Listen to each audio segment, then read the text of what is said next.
हर हर महादेव। ये सावन के पावन महीना में बहुत बढ़िया पवित्र पावन महीना चलत हो।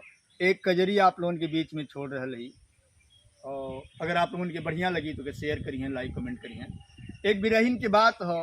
बिरहीन अपने सैया से अपने बिरह के बारे में बात बतावत है। सैया आप सावन में ना आईबा तो हम अपने दर्द के बात कैसे कहब। पति पत्नी का बड़ा अनमोल रिश्ता होला। उगा के बतावत हिन, का बतावत हिन। रउआ बिना के बूझी बिरहिन के, रउआ बिना के बूझी बिरहिन कदर दिया ये सजना। रउआ बिना के बूझी बिरहिन के दर दिया ये सजना।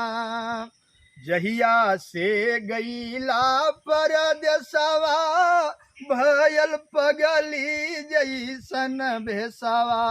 भयल पगली जैसन भेसवा।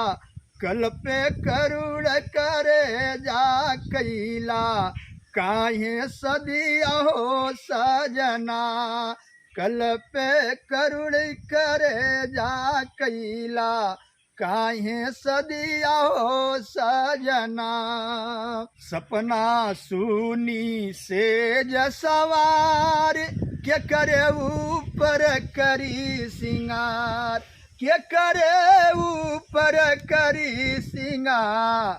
तरसे पाव महावर हथवा में हदिया ये सजना। तरसे पाव महावर हथवा में हदिया ये सजना। रउआ बिना के बूझी बिरहिन के दर दिया ये सजना।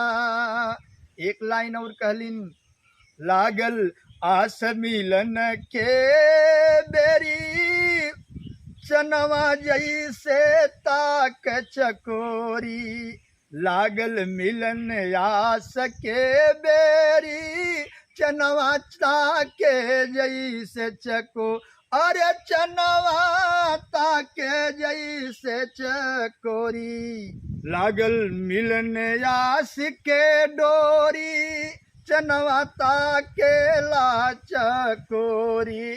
चनवा ताकेला चकोरी। भंवरा भुलाई गईल कवन सा अवतिया सजना। भंवरा भुलाई गईल कवन रस सवतिया सजना। रउआ बिन बिरहिन के बूझी दर दिया ये सजना।